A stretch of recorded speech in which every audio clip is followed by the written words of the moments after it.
All right. There she is. Hello. All right, can we hear her? So good to see you. Yeah, that's it.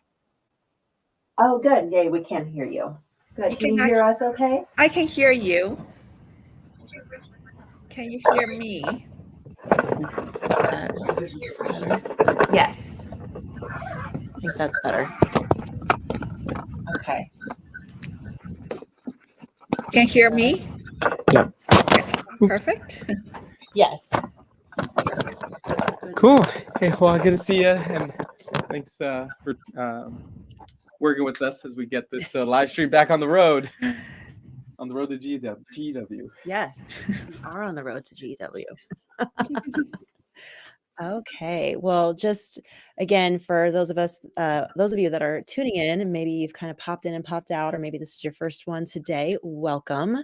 We are on the road to GEW. And so just for those of you that are maybe not familiar with Global Entrepreneurship Week, what it really is, and we've been talking about it all day and we'll continue to talk about it, it is an opportunity to come together, bring everyone that is in the entrepreneurial ecosystem, from policy and legislation, all the way to the people that are building and creating something brand new, to come together and have their voices heard, get the spotlight set, and see what our city is doing and what's possible. So we have guests coming on throughout, and we have another one coming to us that has so much diversification in just herself as far as her expertise, her knowledge, and what she gets to share with us. So thank you so much, Hua, for coming on with us. Yes, so happy to be here. Yeah, so let's just get it started by just, introducing yourself and what it is that you're doing with Gener8tor and just some magic that's happening in that space. Yeah, so I am a managing director on Gener8tor, and I focus on growing the startup ecosystem in Las Vegas. It's been a bit of a homecoming for me because I grew up in Las Vegas. I went through, I think, second grade all the way through high school. I am a Green Valley High School alum. So it's really nice to be back. I think, having been gone for so long and then coming back, I really see a lot of growth. The city is a lot more diverse, a lot better food, like everything's better on another level. Yeah. And so with that, I mean, even just getting to step out, I grew up here myself. I've lived in Vegas my entire life. And so for those that I know of that have, left, and they always come back.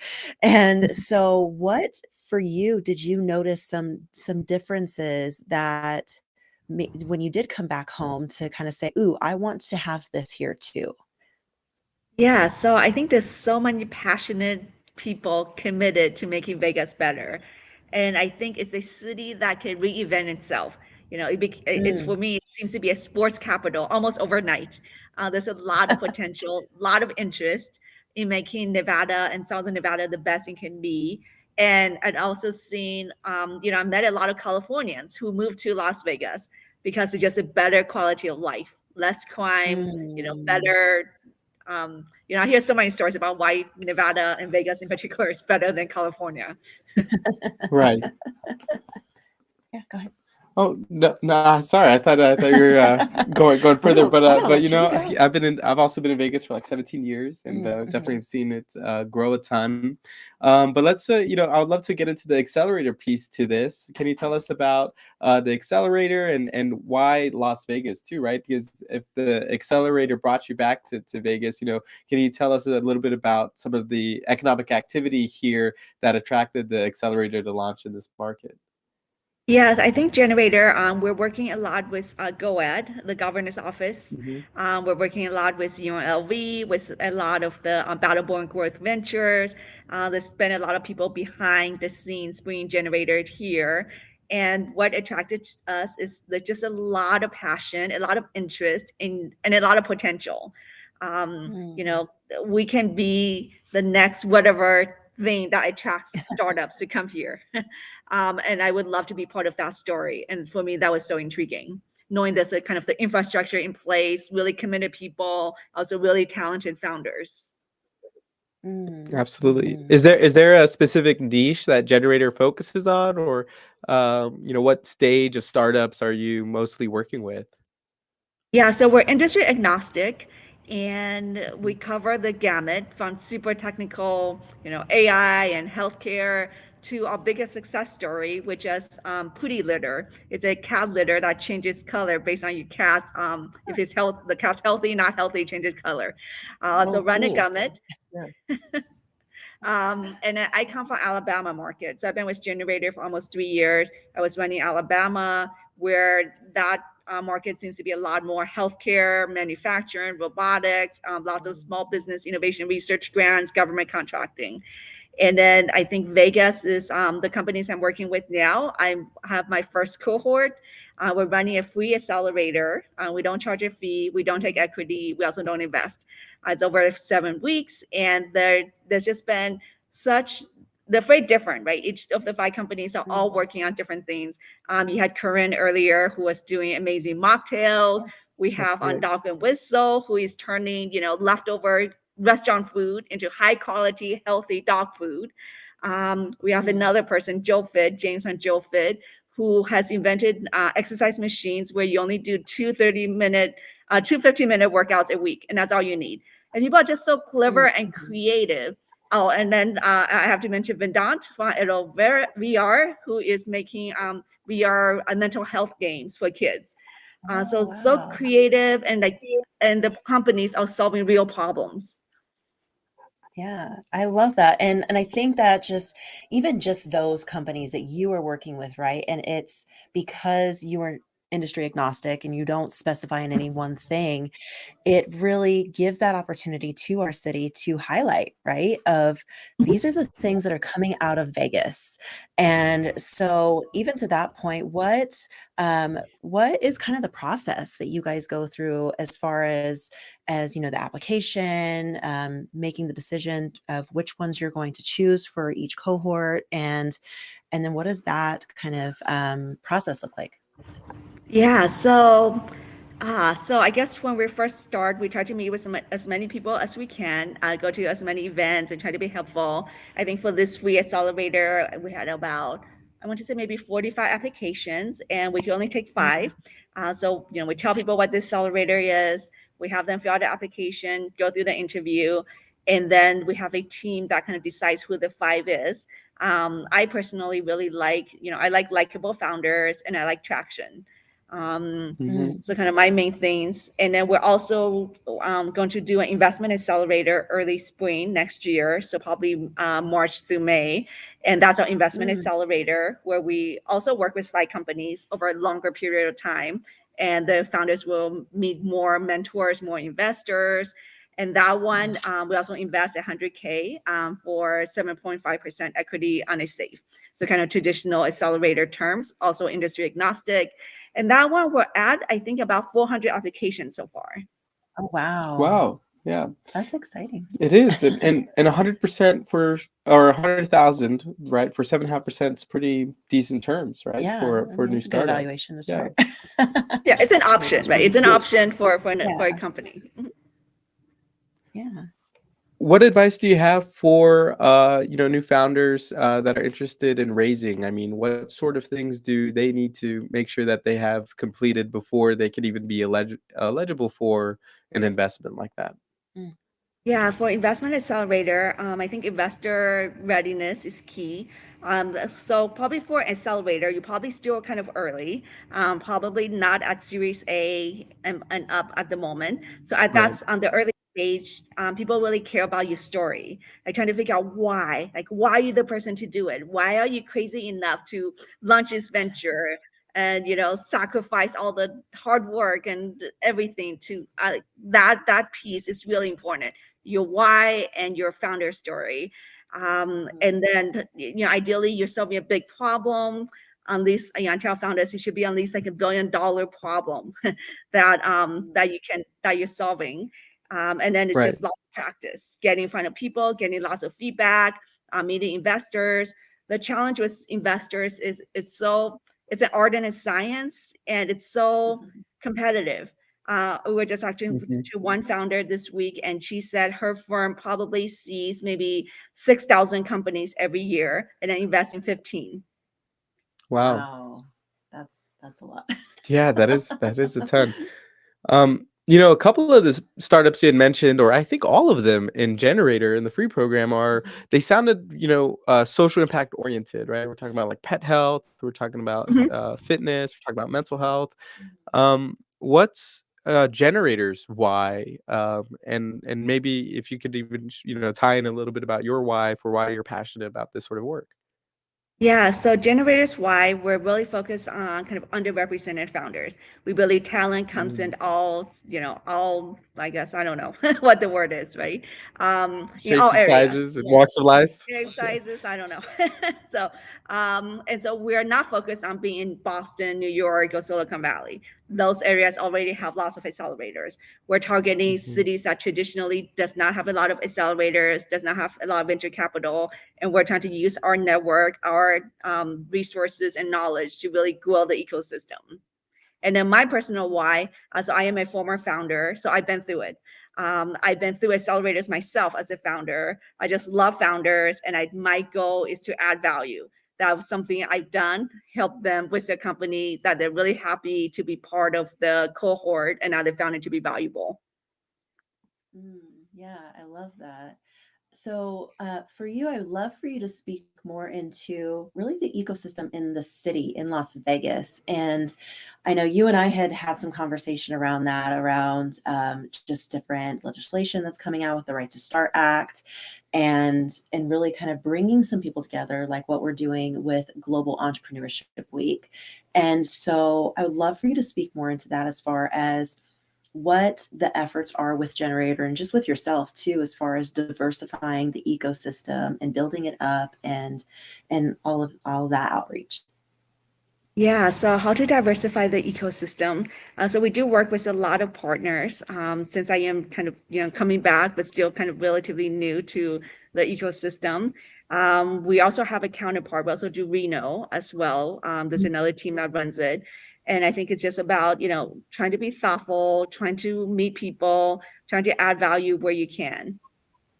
And we do have a lot of supporters. I think Karsten, we have Zach Miles on UNLV, we have Albert, the SBDC, Liz Lopez with the city. There's a lot of great supporters who's opening the networks and helping us making introductions for us.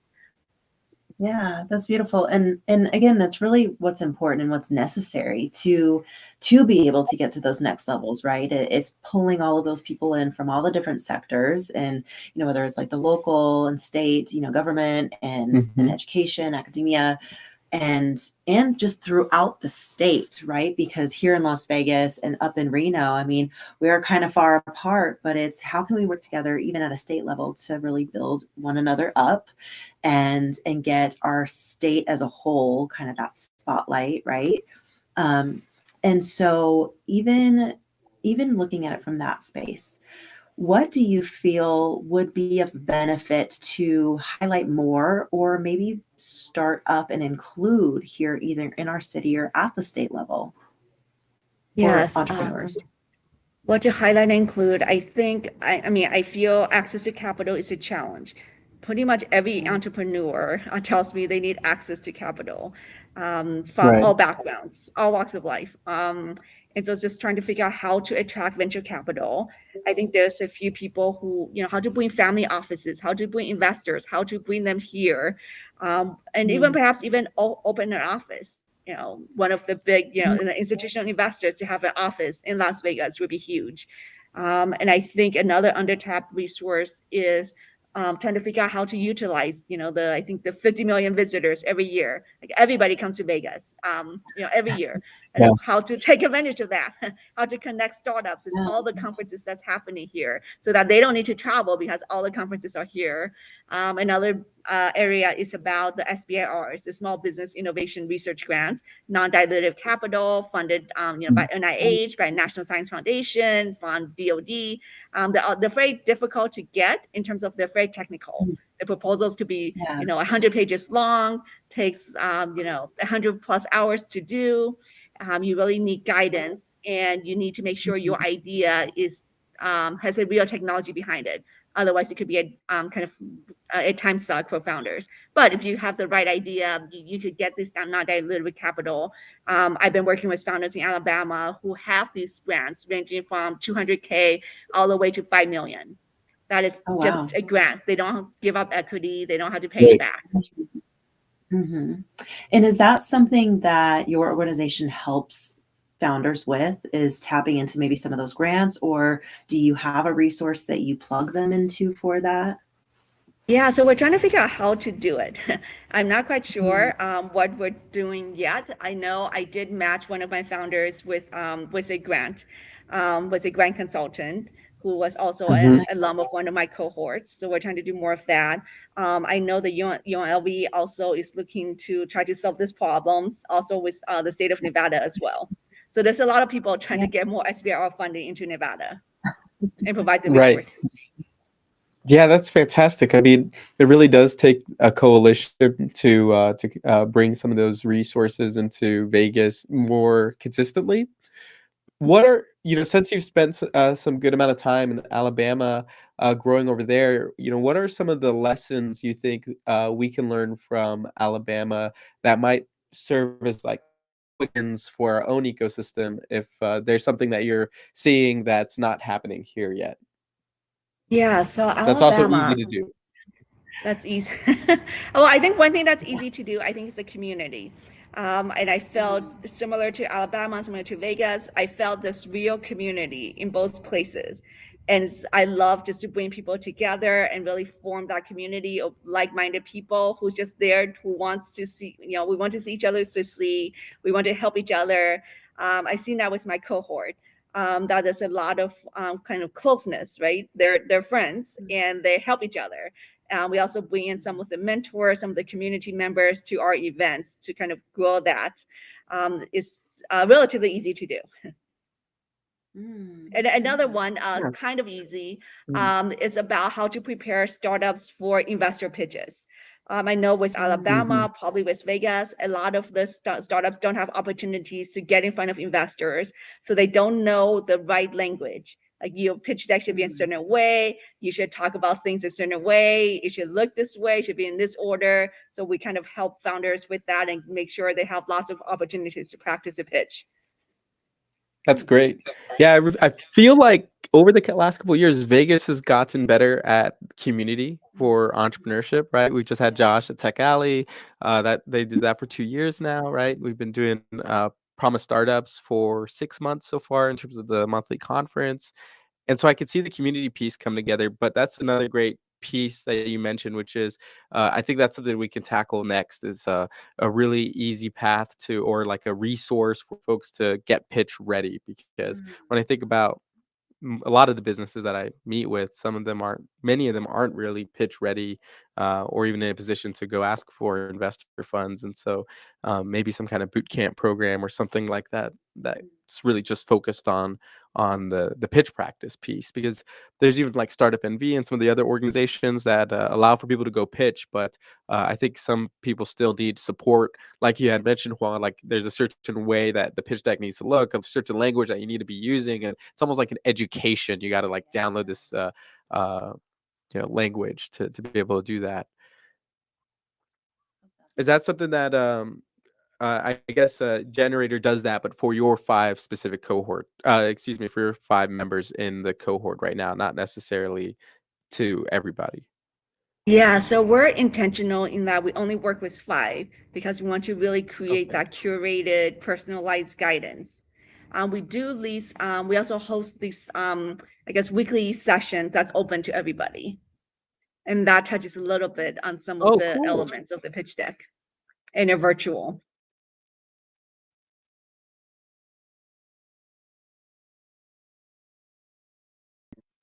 I think I lost audio. I'm not hearing.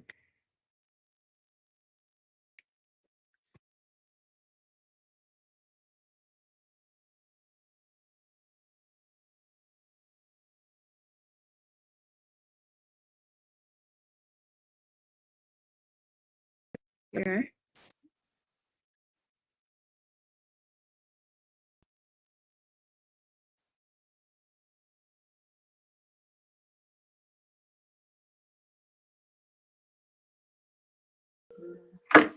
Testing. Can you hear us a Yes, little bit better okay. now? I can hear you now. Okay, I can hear you. Okay. All right. I Shoot. see it spiking up. Great. Okay. Cool. Yeah, and so I feel like that's just, again, gives such a great example of not only what's beautiful, but also the importance of Global Entrepreneurship Week. And really why the two of us kind of hopped into this and why we're really looking to grow it and bring all of these people in, such as yourself, is how do we, get these conversations to come together? What are some of the missing pieces that we've identified, and so that we can grow as a certain way, as a city and as a whole. And so with that, what would you say, Hua, would be something that you can see of like, ooh, this is how it can plug in, this is the piece that I can add on, and so that we can grow even further? Yes, how to plug it in and add on. I think adding these, just working with these 5 cohorts, I've already seen some value that founders are saying, oh, this is very valuable. You provided this guidance, you provided this person introduction, you provided these templates. So I'm seeing value there. I'm excited about the investment accelerator because that's just more capital. In the early spring, 100K for 5 companies. That's just additional capital that is an option for founders. And I think it's always good, right? The more investments, the more people coming in, making capital investments in companies, it's great for the ecosystem. And the goal is to attract more, so there could be more options. Yeah. And so here in Las Vegas, what would you say is kind of just like your biggest piece of advice as far as maybe a founder getting started or launching, or maybe, something going to market? What would you say is that piece of advice from you? Yeah, so advice, I think make sure you're solving a problem that is big enough and that people will pay for the solution, as you need to make money and you want to make lots of money if you can. And then the other aspect is there are a lot of resources out there. Some of them are virtual, so a lot of them are free. I think Y Combinator Startup School, All Race for female founders, lots of great master classes virtually. That's great to plug into as well. And then kind of look for people who want to help. I think ask for help, figure out what you need and ask for help. And I actually, this is a little bit counterintuitive, but I actually don't recommend people quit their full-time job. I suggest you work on this on the nights and weekends, work on the side until you get a certain point, right? You could set that goal. Once I make this amount of revenue, once I get this amount of funding, then I will go all in. But I actually don't recommend you quit your job because it can be really stressful about the money. Yeah. For sure. Yeah, to totally share that. I think, so many folks are glamorized by entrepreneurship and then and then maybe, frustrated with their job, and so they quit their job to do entrepreneurship, only It's like to flip the table moments. Right. Yep. And then but unless if you're a great salesperson and you have a product already to generate revenue, it's going to be challenging, even if you have those things in place. And so I also, totally share that advice with you, Hua, that folks should take advantage of all of the resources that they have. And a big piece of entrepreneurship is being resourceful. And so if you have the resource of a job, to definitely keep that until that certain point. Who are you yourself entrepreneurial still, like outside of the role that you have? Oh, yes. just So I decided, I founded a cancer telehealth company, and I did that for Oh, a few wow. years, and it was so stressful. I was like, oh, I help a lot of cancer, I help cancer patients navigate clinical trials, get second opinions. As God, I did Wow. it. I couldn't make it scale, couldn't make money off it. I don't want to run another company or start another company again. But I realized I love entrepreneurs. I want to be around entrepreneurs. So that's why I run this accelerator. I also have a nonprofit where I advocate for entrepreneurs in public policy and connect them as policy makers, and just trying to make sure that small businesses and startups have a voice. That's great. Yeah, can you speak more into that, your nonprofit side, and really like again like the policies and and all of that? Your audio is going out. Uh-oh. Are we good now? Okay, I hear I saw pieces. that. I think it's okay. I heard Oh. Yeah, so I would love for you to speak more into your nonprofit and share a bit about that and how that plugs into the entrepreneurial space.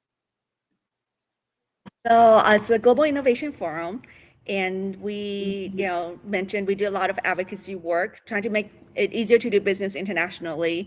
We've been very involved with APEC, Asia Pacific Economic Corporation, with the WTO, with UN. We're trying to get more involved with Congress and Commerce, a U.S. Trade Representative. And we're seeing a lot of laws that could be very negative to startups. For example, some countries are proposing a tax on digital goods. So when you send a PDF to another country or you download an app in another country, they want to have a Wow, tax on it, which I think that's annoying. any additional cost is detrimental. Wow. Yeah, that, I mean, gosh. So, you're familiar with the new Right to Start Act, yes? Of course, I asked a Um, question Right. as you take your I'm still kind of shook about this whole digital Right? asset tax. You're like, hold on, can we Yeah. park Yeah. So here? so people selling online courses, for example, that's how it is.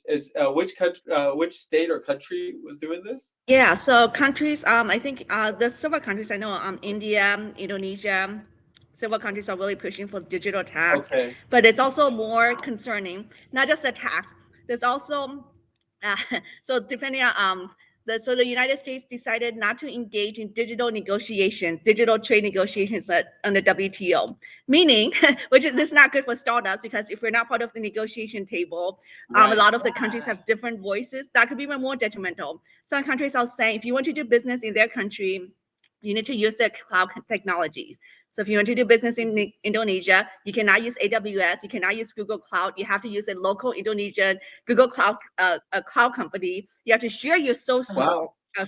code, which could be cybersecurity risks. Yeah. IP theft possibly. I'm like, There's a lot of challenges. It just makes it more complex to do Right. business. So we're trying to get the U.S. back on the negotiating table, saying we really need to negotiate. We really want to make sure digital trade and the rules and regulations are, beneficial for small companies. Yeah, that kind of reminds me of Uber's Super Pumped was brought up earlier on this broadcast. I'm not sure if you had the chance to watch it yet, but one of the things that you went over was Uber's launch in China, and some of the obstacles that they faced there, and ultimately I think they sold to their competition in China and left that market, and I can see how that is a really big issue if other countries adopt China's like mentality on tech startups going into their country. Wow. Have you seen that in the States at all? Have you seen any states in that attempt to enact digital tax legislation recently? So the states have not, which is good.